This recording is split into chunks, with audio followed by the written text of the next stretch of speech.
ассалому алайкум дӯстон, хушомадед ба шабакаи мо. дар навори имрӯза барои шумо тозатарин ва муҳимтарин хабарҳоро аз ҷаҳони ММА омода кардем. барои ҳамин наворро то охир тамошо кунед. мо бошад оғоз мекунем. дӯстон, ба шумо ширкати шифофарморо тавсия медиҳем ки шумо аз ширкати шифофармо ҳама намуд доруҳои гиёҳиро дастрас карда метавонед. аллакай чанд сол мешавад ки мо бо ин ширкат ҳамкорӣ мекунем ва ба боварии комил ба шумо низ тавсия медиҳем. шумо метавонед ки аз ширкати шифофармо доруҳо барои хароб ва фарбешавӣ, барои дил, барои дарди мушакҳо, барои хунукзадагӣ, равғани тозаи сиёҳдонаро дастрас кунед ки ба ҳамаи дардҳо шифо мебахшад. ҳамчунин ширкати шифофармо ҳиҷома доранд ки дар он ҷо фитобочка, массаҷ ва ҳиҷома бепул аст ва шумо метавонед ки рафта ҳиҷомаи бепул гиред. барои ҳамин худи ҳозир ба рақамҳои дар рӯи экран буда занг зада доруҳои гиёҳии дар кории худро харидорӣ кунед ва ҳатман аз номи канали мо паҳлавон салом расонед.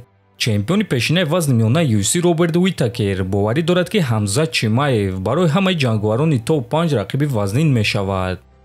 ба ман шавқовар аст дидан ки акнун ӯ чӣ кор мекунад. ман фикр мекунам ки Ҳамзат барои бисёри ҷанговарони топ 5 вазни миёна рақиби даҳшатнок мешавад, чунки ман намедонам ки текдаунҳои ӯро кӣ манъ карда метавонад. ман фикр мекунам ки ӯ дар муҳорибаи навбатиаш бояд ки зидди Дрикус Дуплеси ҷангад. фикр мекунам ки Шон Стрикланд набояд ки барои камарбанд ҷангад, дар ҳоле ки ӯ бекор нишаста буд. лекин ман интихоб карда қарор бароварда наметавонам, гуфтааст Уитакер. хотиррасон мекунам ки айни замон чемпиони вазни миёнаи UFC Дрикус Дуплеси аст ки ӯ аллакай бо Шон Стрикланд як маротиба муҳориба гузаронида ғолиб шуда буд. ана Ҳамзат Чимаев бошад ҳоло ягон маротиба барои камарбанд ҷангидагӣ нест ва бисёриҳо ӯро рақиби навбатии чемпион дидан мехоҳанд.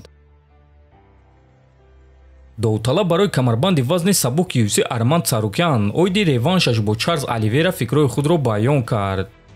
Чарлз Оливейра яке аз беҳтаринҳо дар вазни мост. Ислам, Чарлз ва ман топ 3 беҳтарин ҷанговари вазни сабук дар ҷаҳон. чунки Оливейра аз топ 15 рейтинг ҳамаро шикаст додааст ва ман ҳам ҳамин корро кардагиам. Ислам бошад чемпион аст, якум рақами пан. ман барои муҳориба зидди ҳама рақиб тайёрам. вақте ки ман чемпион мешам, ман мехостам ки аввалин ҳимояи камарбандро зидди Чарлз Оливейра гузаронам. одамон мегӯянд ки якум муҳорибаи мо хеле наздик буд. барои ҳамин ман ӯро фавран шикаст додан мехоҳам, гуфтааст Царукян. ва дӯстон, шахсан ман фикр мекунам ки агар Арман Царукян дар муҳориба зидди Ислам Махачев ғолиб шуда тавонад, пас ташкилот сеюм муҳорибаи онҳоро ташкил мекунанд, чунки ҳисоби онҳо 1-1 мешавад ва боз Махачев 3 маротиба камарбанди худро ҳимоя кардааст ва ташкилот албатта ки ба ӯ чунин имкониятро медиҳанд. ҷанговари вазни сабук UFC рақиби навбатии Нурулло Алиев Янал Ашмоз ба ғалабаи худ дар муҳориба зидди Алиев боварӣ дорад. ӯ чанд соат пеш ана ҳамин акси худро нашр карда чунин суханҳо навишт: ягон кори бад нест, ягон гап гуфтанӣ нестум. баъди 5 ҳафта иншааллоҳ ман боз як ғалабаи дигар ба даст меорам, навиштааст Ашмоз. ва дӯстон, бояд қайд кард ки барои Янал муҳориба зидди Нурулло чорум муҳориба дар ташкилоти UFC мешавад. ана барои Нурулло бошад ин дуюм муҳориба дар ташкилоти UFC хоҳад шуд. Янал баъди Нурулло ба UFC омадааст, лекин ӯ аллакай 3 муҳориба гузаронидааст. Нурулло бошад аз сабаби осеби вазнин аз 1 сол зиёд аз муҳорибаҳо дур шуда буд. аммо Алиев ин санҷишро паси сар кард ва акнун барои муҳорибаҳо, барои ғалабаҳо омода аст. муҳориба байни Нурулло Алиев ва Янал Ашмоз рӯзи 11 январ дар турнири UFC Fight Night дар Лас Вегас мегузарад. мо ба Нурулло омодагиҳои хуби беосеб орзумандем ва баромади ӯро бесаброна интизор хоҳем шуд.